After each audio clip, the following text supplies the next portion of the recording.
नमस्कार दोस्तों, मैं विवेक प्रशांत इस वीडियो में आपका स्वागत करता हूं। म्यूचुअल फंड में इन्वेस्ट तो कर रहे हो, लेकिन किस फंड में कर रहे हो, कैसा उसका पास्ट परफॉर्मेंस है, कौन से रेशियो देखने चाहिए, कौन से नहीं देखने चाहिए, ये कुछ पता नहीं है। सिर्फ किसी दोस्त ने रिकमेंड कर दिया कि इस फंड में पैसे डाल दो, या किसी म्यूचुअल फंड डिस्ट्रीब्यूटर ने आपको बता दिया कि ये फंड में ले लो।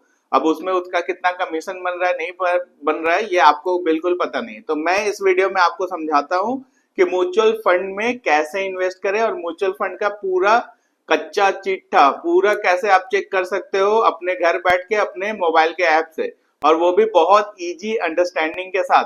इस वीडियो में मैं आपको पूरा एक एक स्टेप बाय स्टेप गाइड दूंगा कि म्यूचुअल फंड के फैक्ट सेट को कैसे एनालाइज करते हैं। तो अंत तक बने रहें। लेकिन वीडियो में आगे बढ़ने से पहले मैं बता दूं कि मैं विवेक प्रशांत एक सेबी रजिस्टर्ड रिसर्च जर्नलिस्ट हूं।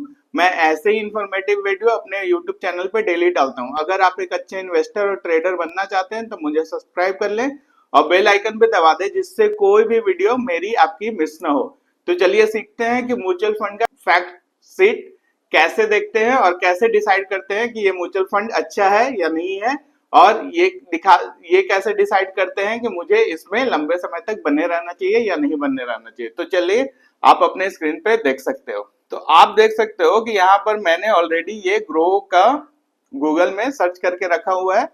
ग्रो ऐप में, कोई भी ऐप में आप यूज कर सकते हो जिसमें आप म्यूचुअल फंड डाल रहे हो। यहाँ पर आपको अपना म्यूचुअल फंड टाइप करना है, जो भी, जैसे कि अभी टॉप पे है HDFC फ्लैक्सी कैप। अभी हम लोग देखेंगे HDFC फ्लैक्सी कैप का कैसे है। तो यहाँ पर देख सकते हैं कि HDFC फ्लैक्सी कैप फंड आ गया। ठीक है, अब यहाँ पर देख सकते हैं कि 3 इयर्स का एनुअलाइज रिटर्न 24% दिखा रहा है। 5 इयर्स का आप देखेंगे तो 29% दिखा रहा है। ऑल देखेंगे तो 17% का एनुअलाइज्ड रिटर्न है, मतलब CAGR जो है वो 17 से 18% का है। आप देख सकते हैं कि कब से स्टार्ट हुआ था ये, 14 अक्टूबर 2025 से। एनएवी जो 14 अक्टूबर 2025 को है, उसका प्राइस है 2231। एनएवी होता है नेट एसेट वैल्यू। यही प्राइस हम लोग पे करते हैं म्यूचुअल फंड के लिए। और मिनिमम एसआईपी कितना से स्टार्ट कर सकते हैं, 100 रुपए से। और फंड साइज कितना है, 85,559। और रेटिंग क्या है, 5 स्टार। आप यहाँ पर सब कुछ चेक कर सकते हो। होल्डिंग क्या है, आईसीआईसीआई बैंक, एचडीएफसी बैंक, ये सारे होल्डिंग कितने हैं, ये सी ऑल में ऑल होल्डिंग दिखाएगा कि इस फंड में कितने स्टॉक बाई ऑलरेडी कर चुका है और कौन कौन से, मतलब परसेंटेज के हिसाब से बाई किया है। मतलब सबसे ज्यादा इस फंड में बाई किया गया है तो आईसीआईसीआई बैंक, उसके बाद एचडीएफसी बैंक, फिर axis bank, state bank, Kotak bank, SBI life insurance company limited, Maruti Suzuki, इस तरह से अलग अलग डिवीजन है। आप देख सकते हो कि ये फुल इक्विटी फंड है, लगभग लगभग फुल इक्विटी ही फंड है, क्योंकि इक्विटी में 88% है, कैश में 8.6% है, रियल एस्टेट में 2.8% है और डेट में 0.6% है। ये होल्डिंग एनालिसिस, मतलब सेक्टर वाइज, मतलब आपका फंड कहाँ कहाँ पे एलोकेट किया गया है। तो मतलब ज्यादातर ये इक्विटी वाला है, तो ये थोड़ा हाई रिस्क फंड है। आप देख सकते हो कौन से सेक्टर में अलग अलग एलोकेशन, मतलब सबसे ज्यादा सेक्टर में लगभग 50% जो इन्होंने एलोकेशन दिया है वो फाइनेंशियल सेक्टर में, उसके बाद कंज्यूमर डिस्क्रिशनरी, फिर हेल्थ केयर, टेक्नोलॉजी, इस तरह से अलग अलग सेक्टर में।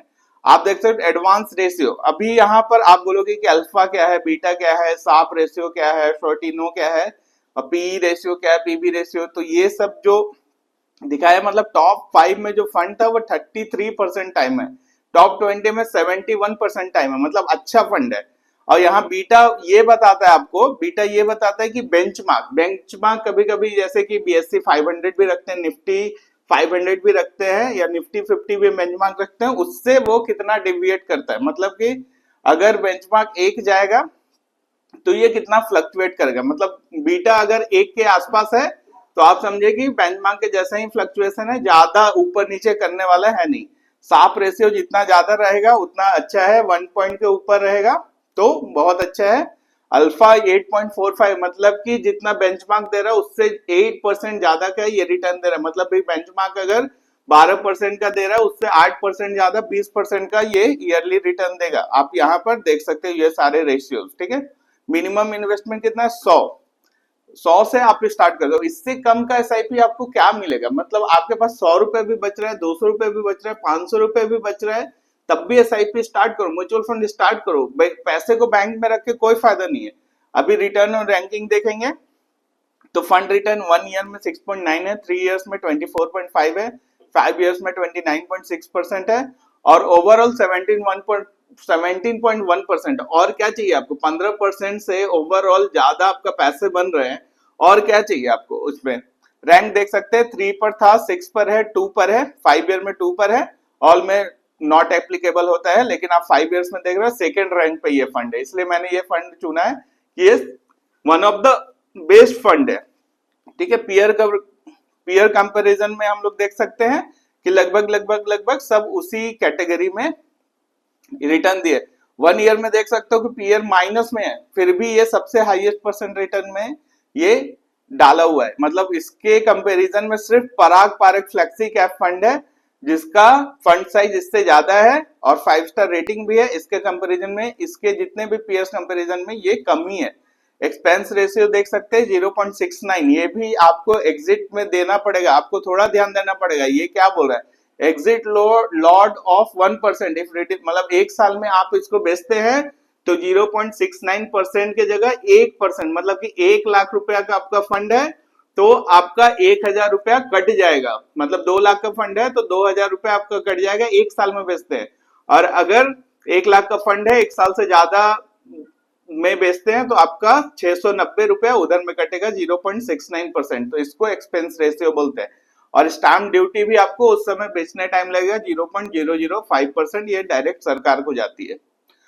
और टैक्स इम्प्लीकेशन क्या है कि 1.25 से प्रॉफिट अगर ज्यादा होता है तो 12.5% लगेगा long term capital gain tax में, और 1 साल के अंदर आप बेचते हैं इसको तो 20% आपको वहां पर टैक्स देना होगा शॉर्ट टर्म में। अब फंड मैनेजमेंट कौन सा है? आप देख सकते हैं कि रॉसी जैन और ध्रुव पुच्छाल, आप देख सकते हो इनका डिटेल्स उन्होंने क्या किया, CFA, ACA, PGDM, HDFC asset management company में कितने दिन से वो काम कर रहे हैं, कितने रिलायबल हैं ये फंड, वो लोग अच्छे से मैनेज कर पाएंगे कि नहीं कर पाएंगे, ये सारा डिटेल्स आपको यहाँ पर दिया गया है। आपको कोई परेशानी नहीं होगी। आप लोग क्या करते हैं, बस फंड बताया कि हाँ इसमें डाल दो तो उसमें डाल दिया, लेकिन क्यों डाल दो, क्यों नहीं डालो, ये सारी क्वेश्चंस आपके मन में नहीं आता क्या? क्योंकि आपका खुद का हार्ड अर्निंग मनी है तो उसको आप समझकर ही इन्वेस्ट करें। आप किसी भी म्यूचुअल फंड का फैक्ट शीट इसके हिसाब से देख सकते हो। आपको क्या क्या देखना है? आपको देखना है कि कितना रिटर्न मिल रहा है मैंने को एनुअलाइज्ड, अगर 12% से ज्यादा है तो मस्त है। आपको देखना पड़ेगा मिनिमम एसआईपी क्या है, अगर 500, 1000 ऐसा है तो उसमें डाल सकते हैं। फंड साइज आपको 50,000 करोड़ से ज्यादा मिल रहा है तो आराम से उसमें डाल सकते हैं, 50,000 करोड़ से ज्यादा है आपको देखना पड़ेगा। और यहाँ पर आपको एग्जिट लॉग देखना होगा कि 1% से ज्यादा का एग्जिट लॉग नहीं है, एक्सपेंस रेशियो 1% से ज्यादा का नहीं होना चाहिए। ठीक है, और पीयर कंपैरिजन में आप देख सकते हो कि अगर पीयर इससे ज्यादा अच्छा परफॉर्म कर रहे हैं तो मैं उस कंपनी को छोड़ के किसी और कंपनी का म्यूचुअल फंड पे ध्यान दूंगा। इस तरह से आप फैक्ट शीट चेक कर सकते हो और अपने आप को इतना ज्यादा काबिल बना सकते हो कि आपको किसी और की जरूरत ना पड़े। फिर भी कोई भी इन्वेस्टमेंट डिसीजन लेने से पहले अपने एडवाइजरी, आप जिससे एडवाइजरी ले रहे हैं उससे एक बार जरूर बात कर लें। ऐसे इंसाइटफुल कंटेंट के लिए आप मुझे सोशल मीडिया पे फॉलो कर सकते हो। बाकी इस वीडियो को लाइक, शेयर और सब्सक्राइब करना ना भूलेगा। Thank you.